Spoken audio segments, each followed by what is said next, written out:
नाम जाति वर्ण ये सब स्थूल शरीर के धर्म हैं। इनसे भी आचार्य कहते हैं नाम जाति वर्ण आश्रम संबंध परिमाण जन्म और मरण, ये 8 धर्म है स्थूल शरीर। नाम किसका है? स्थूल शरीर का। सूक्ष्म शरीर का भी नहीं है। स्थूल शरीर में भी नाम कहीं लिखा हुआ नहीं है किसी अंग पर। भाई हाथ में लिखा हो मंजूबाई, गला में लिखा हो सुशीला बाई, ऐसा कुछ नहीं है। एक क्या कहते हैं, व्यवहार सिद्धि के लिए नाम की कल्पना की गई है। यदि ए करके बुलाएंगे तो कौन आएगा? एक नाम के जहाँ 2 व्यक्ति हों वहाँ भी कुछ अलग से उसको संबोधन देना पड़ता है। भाई अमुक की माँ, चाहे अमुक चश्मा वाली, कुछ इसका अलग से संबोधन दिया जाता है। तो और नाम जन्म से पहले नहीं था। जन्मता बालक तो क्या कहते हैं, भाई लड़की हुई है या लड़का हुआ। जन्म के बाद व्यवहार सिद्धि के लिए और माता पिता पंडित आदि सोच के नाम रखते हैं। पहले के तो जन्म पत्री के हिसाब से नाम रखा जाता था। आजकल तो मगज पुराण की ज़्यादा चलने लगी है। ऐसे ऐसे लोग नाम रखते हैं कि नाम के बच्चों के बहाने भी भगवान का नाम मुँह से नहीं निकल जाए। इतने पक्के सत्यव्रती हैं आज के लोग। बच्चे के बहाने भी क्या क्या नाम रखते हैं जिसका कोई अर्थ नहीं, जिसका कोई अर्थ ही नहीं। और अर्थ वाले नाम बताओ ना तो कहेंगे ये तो पुराना नाम है, ये तो पुराना नाम है। नया नाम रखो भाई, नया नाम है रखो, पर उसका कोई अर्थ ही नहीं निकलता।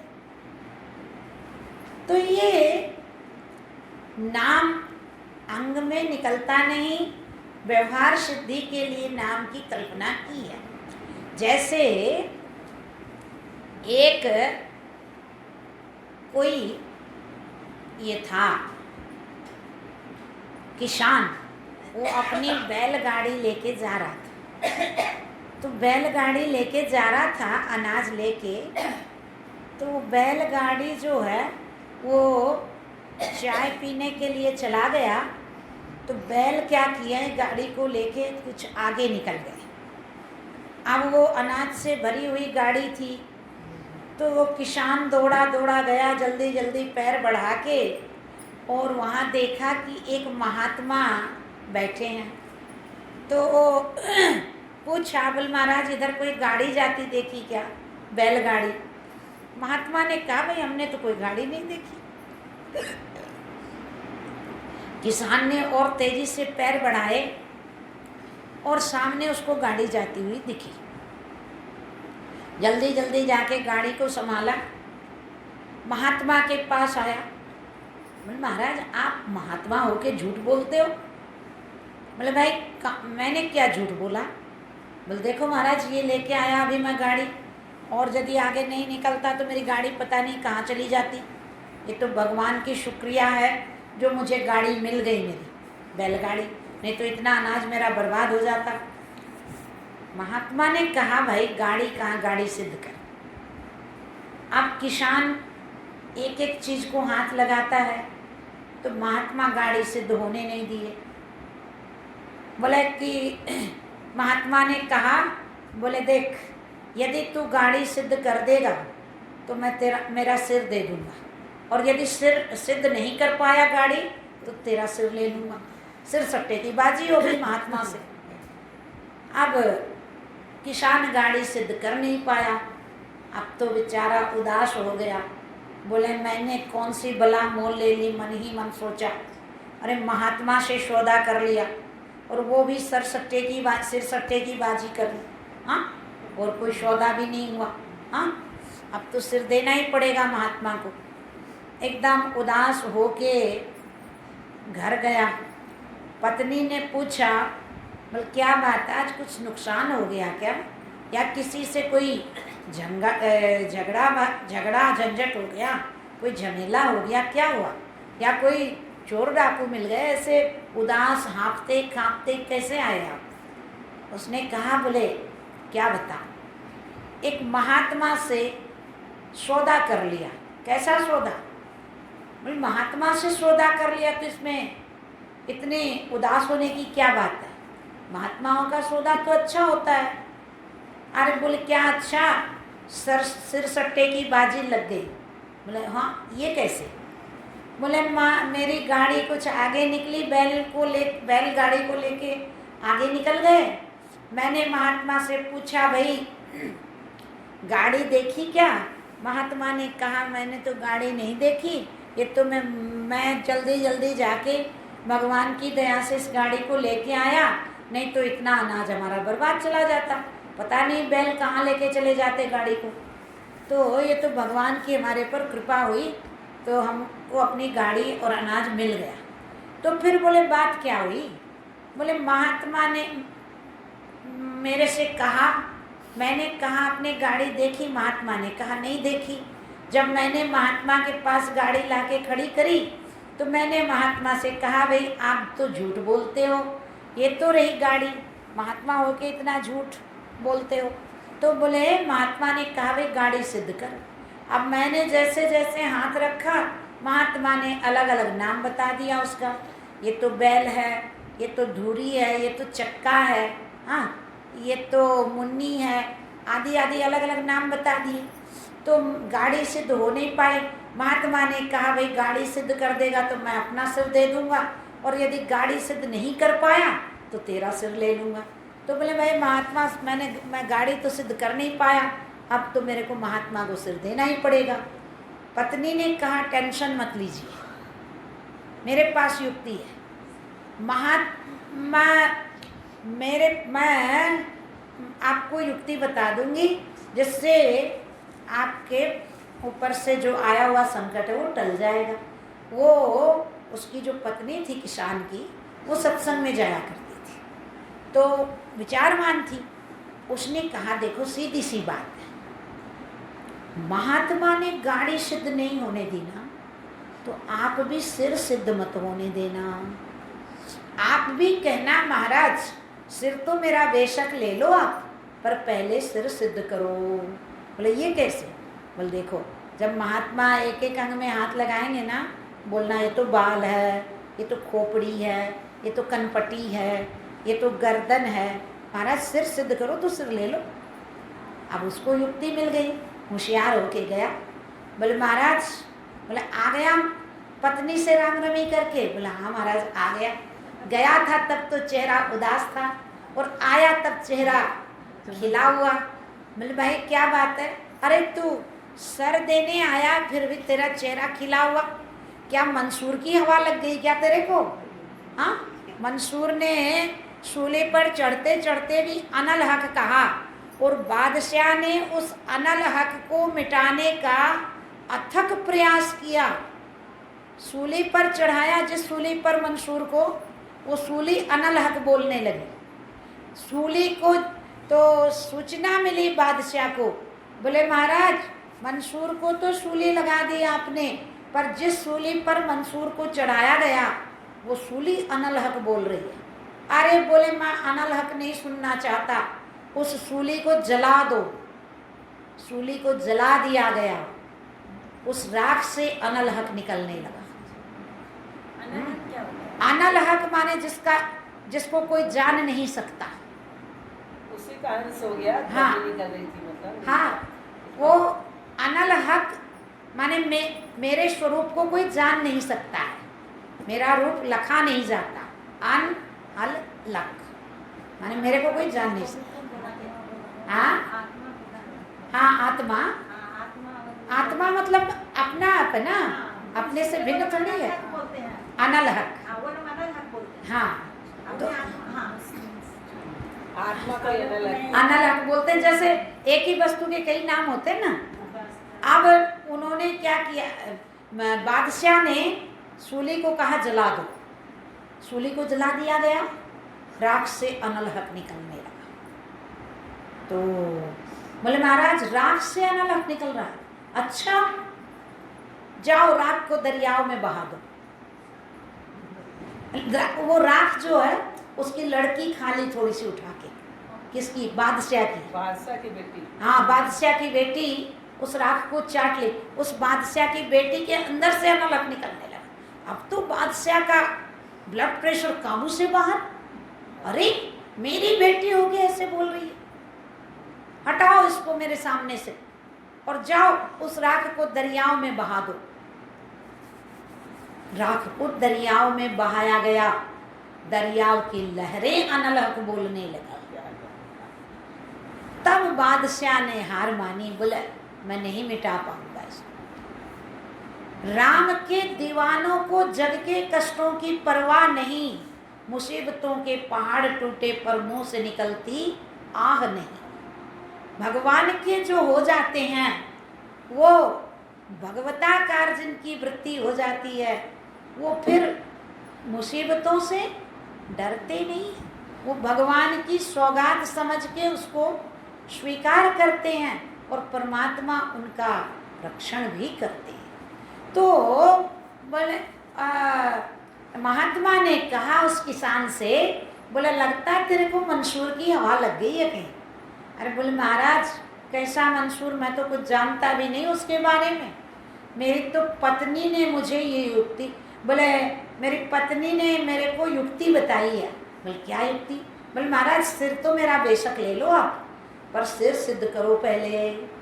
अब महात्मा भी वैसे एक एक अंग में हाथ लगा रहे हैं तो वही बोल दे रहा है, ये तो कनपटी है, ये तो बाल है, ये तो गर्दन है, ये तो ललाट है, आप सिर सिद्ध करो। ये तो कनपटी है, सिर सिद्ध करो तो सिर ले लो। महात्मा ने कहा लगता है तेरी पत्नी ने तुझे कोई एकदम बढ़िया वाला मंत्र दे दिया है, एकदम प्योर खाटी। हाँ, कोई फैंसी मंत्र लिया है तूने उससे। बता तो सही तेरी पत्नी ने ये सब मंत्र कहाँ से सीखे? बोले महाराज मेरी पत्नी सत्संग में जाती है और उनके जो गुरु हैं, गुरुदेव हैं, उन्होंने मेरी पत्नी को ऐसा मंत्र दिया है और उसी मंत्र की एक झलक मेरी पत्नी ने मुझे दी है। महात्मा ने कहा धन्य है तेरी पत्नी के गुरु और धन्य है उस देवी को जिसने तेरे को इस क्या कहते हैं संकट से बचा लिया। तो मैं भी उस देवी के दर्शन करूँगा। महात्मा गए और जा कर के उसकी पत्नी से कहने लगे, बोले धन्य है देवी आपके माता पिता, धन्य है आपके गुरु और धन्य है आपको जिन्होंने विवेक को अपना के और अपने पति का प्राण बचा लिया। तो इस प्रकार से महात्मा बहुत खुश हुए और दोनों दंपत्ति का कल्याण हुआ। कहने का भाव क्या है कि नाम कहीं निकलता नहीं और इस नाम के पीछे जीव परेशान है। मेरा नाम नहीं होता, मेरा नाम कैसे हो, इसके पीछे परेशान रहता है। आज तो ऐसी बात नहीं, आज तो दो बहू भी हो और एक का नाम यदि सास ले ले और दूसरी का नहीं ले, बोले मेरा क्या नाम पड़ा है। माँ को तो बस कविता ही कविता दिखती है आगे पीछे, मेरा तो कोई नाम ही नहीं है। हाँ, मैं तो फालतू ही यहाँ पर अपना दिमाग लगाती हूँ। तुरंत मन में ऐसा भाव, पर ये नाम कब तक है। आज तो धीरे धीरे माता पिता तक को भी भूलते जा रहे हैं। हमारे पास कई शादी के कार्ड आते हैं, उसमें माँ बाप का नाम ही नहीं रहता, खाली बस अपना और अपने ससुराल वाले परिवार का और बस अपने पति पत्नी का नाम, माँ बाप का नाम ही गायब। ये तो स्थिति बनती जा रही है। और हम नाम के लिए, बोले दादाजी तो चले गए दुनिया से पर पंखे पर दादाजी घूम रहे हैं। नाम छपा के देते हैं दुनिया के लोग और भगवान छिपा के देते हैं। इतना ही तो अंतर है, इतना ही अंतर है भगवान में और इंसान में। तो नाम, और नाम ऐसा रखना चाहिए जो कि बचपन से लेकर के और वयोवृद्ध हो जाए तब तक वो नाम अच्छा लगे। अब किसी का नाम गुड़िया रख दिया, बचपन में तो वो बहुत अच्छा लगता है, पर जब वो गुड़िया की जगह बुढ़िया हो जाती है तब कैसा लगता है उसको गुड़िया बोलने में। एक बच्चा जमूरा नाम रख दिया था किसी ने, एक व्यक्ति का, जमूरा, बच्चा जमूरा। तो अब जब तक छोटा था तब तक तो ठीक, जब धीरे धीरे बड़ा हुआ, ब्याह शादी हो गए, बाल बच्चे हो गए, बाल बच्चों की शादी हो गई, अब दादाजी भी बन गए, सब उसको बच्चा जमूरा कहते। वो सोचता अब नाम को बदलना चाहिए, मेरे नाम को बदलने के लिए वो घर से निकला। अब घर से जब निकला तो वो क्या हुआ कि घर से जब निकला ना तो उस रास्ते में उसको एक बकरी चराने वाला व्यक्ति मिला, गरेड़िया। उससे पूछा, बोले भाई तेरा नाम क्या है? बोले मेरा नाम धनीराम। बोले धनीराम नाम है तेरा? बोले हाँ। अच्छा ये बता, भेड़ बकरी अपनी चराता है कि दूसरे की? बोले नहीं, ये तो दूसरे की चराता हूँ। बोले ये नाम तो ठीक नहीं है, नाम तो धनीराम और काम दूसरे का माल चराना, ये ठीक नहीं है नाम। आगे बढ़ा तो एक व्यक्ति कचरा उठा रहा था, उससे पूछा भाई तेरा नाम क्या है? बोले मेरा नाम लखपति मल। बोले नाम तो लखपति मल और काम कचरा उठाने का, ये भी ठीक नहीं। ये मैं मोबाइल देख ले, मेरा हाथ सट हो चाहिए, ठीक है। हाँ, तो फिर कुछ आगे बढ़ा तो एक स्त्री कुएं पर पानी भर रही थी और उसका रंग मानो तवे का उल्टा हिस्सा, ऐसा काला। उससे पूछा देवी आपका नाम क्या है? बोले मेरा नाम है सुंदरी। हाँ, विश्व सुंदरी। बोले नाम तो विश्व सुंदरी और रंग काला, तवे का उल्टा हिस्सा, इतना काला। बोले ये नाम भी ठीक नहीं। थोड़ा आगे बढ़ा तो एक व्यक्ति भागता हुआ जा रहा था, उसको जाके उसने पूछा, बोले भाई आपका नाम क्या है और आप कहाँ से आ रहे हो? उसने कहा मेरा नाम है शूरा, शूरवीर। और बोला आ कहाँ से रहे हो? बोले रण को पीठ दिखाते। हाँ, तो बोले हार के आ रहा हूँ रण से, रण को पीठ दिखा के आ रहा हूँ। तब उसने कहा कि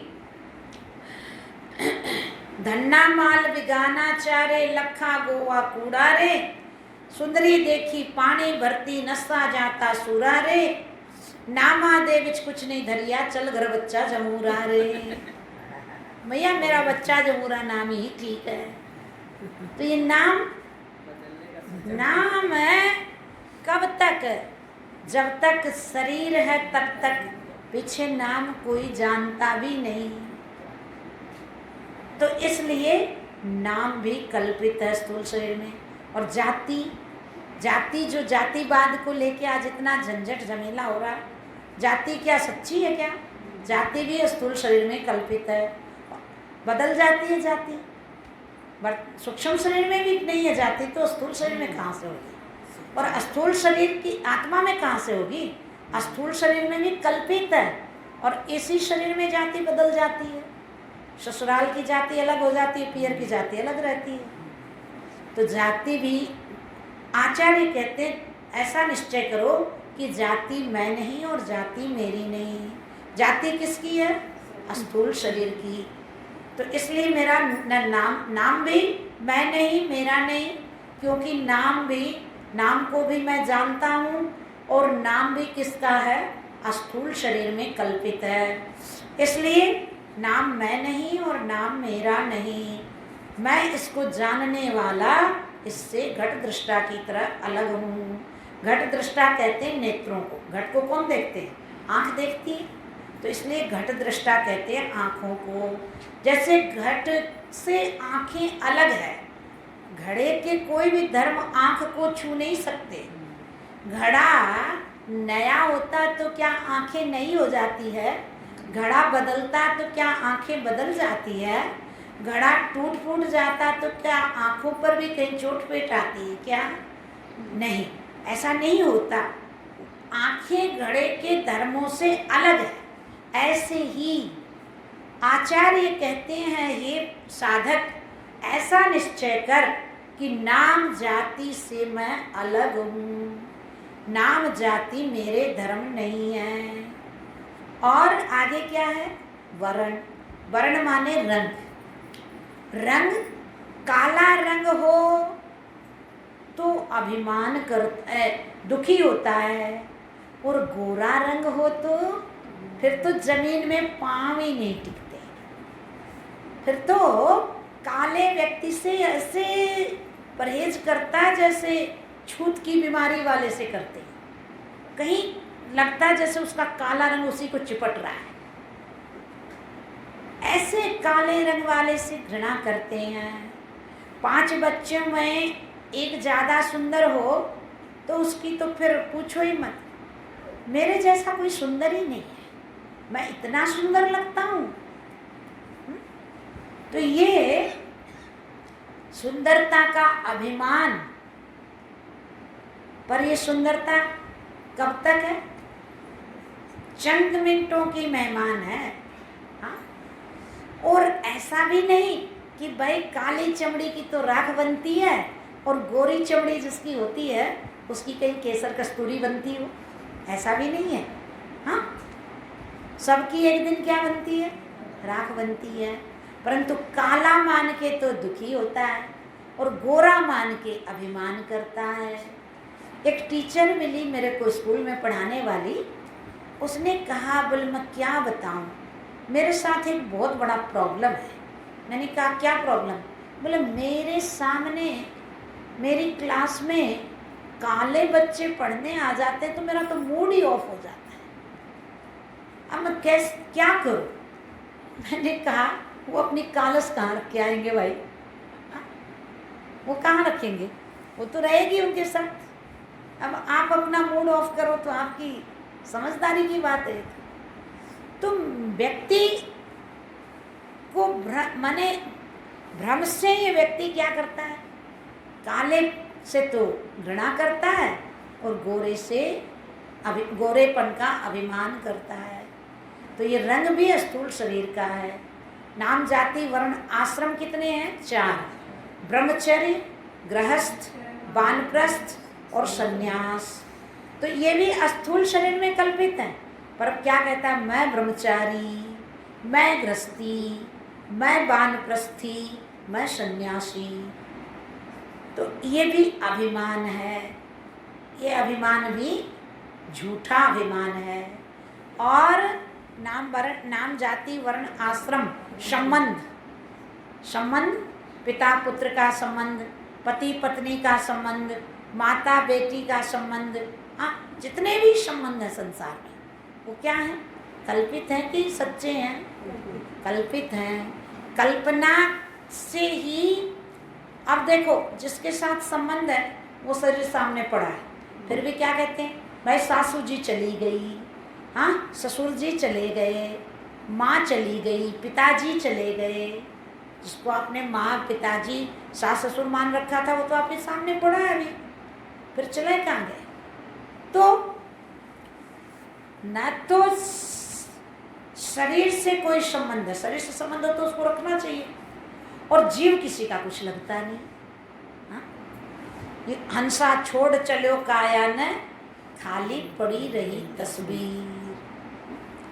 तो ये संबंध भी कल्पित है। दोनों की मिलोनी में संबंध है। न तो हम खेती में छिलका बोते हैं और न ही चावल बोते हैं। धान बोया जाता है और उसी से फिर आगे फसल तैयार होती है। मिलोनी में उत्पत्ति है, और जब अलग अलग कर दो तो उत्पत्ति बंद हो जाती है। ऐसे देह में की जब तक मिलोनी है तब तक ये जन्म मरण का चक्र नहीं छूटता। जब देह मह की मिलौनी गुरु विवेक द्वारा हटा देते हैं तो जीव का जन्म मरण स्पंदन कट जाता है। तो संबंध परिमाण, लंबा नाटा मोटा पतला, ये आकार जो है परिमाण आकार को कहते हैं, नाप को कहते हैं परिमाण। हाँ? तो आकार, ये आकार किसका है? स्थूल शरीर का है कि आत्मा का है? स्थूल शरीर का है। जैसे गन्ना टेढ़ा सीधा लंबा छोटा होता है, क्या रस भी लंबा छोटा और टेढ़ा सीधा होता है क्या? छोटे गन्ने में छोटा रस निकलता हो, लंबे गन्ने में लंबा रस निकलता हो, ऐसा कुछ होता है? नहीं। नदी टेढ़ी है कि जल टेढ़ा है? नदी टेढ़ी है, मगर जल टेढ़ा नहीं है। ऐसे शरीर लंबा नाटा मोटा पतला है कि आत्मा लंबा नाटा मोटा पतला है? शरीर ही है। और कौन सा शरीर? स्थूल शरीर। सूक्ष्म शरीर का भी आकार नहीं, तो आत्मा का आकार कहाँ से होगा? हाँ, अवांग मनुष्य गोचर कहा आत्मा को। तो अब महर्षि अष्टावक्र राजा जनक की सभा में जब गए तो महर्षि अष्टावक्र के शरीर में 8 जगह से टेढ़ापन था। कहोल ऋषि के ये पुत्र थे महर्षि अष्टावक्र, और ये जब माँ के गर्भ में थे तो कहोल ऋषि कोई पाठ कर रहे थे, तो वहीं से गर्भ से ही इन्होंने कहा पिताजी आप श्लोक गलत बोल रहे हो। अब जब ऐसा सुना इन्होंने तो कहोल ऋषि ने सोचा कि ये बालक जब गर्भ से मेरी गलती पकड़ रहा है तो बाहर आके क्या करेगा। इसलिए महर्षि कहोल ऋषि ने अष्टावक्र जी को श्राप दे दिया था कि जाओ तुम्हारे 8 जगह से अंग टेढ़े हो जाएंगे। इसलिए 8 जगह से जब उनके अंग टेढ़े हुए तब उनका नाम अष्टावक्र पड़ा। परंतु बड़े विद्वान हुए, 8 साल की उम्र में राजा जनक की सभा में गए और राजा जनक के प्रश्नों का उन्होंने उत्तर दिया। जब ये माने रहते थे कहाँ? नाना के घर पर। क्यों रहते थे? राजा जनक ने एक प्रश्न किया था।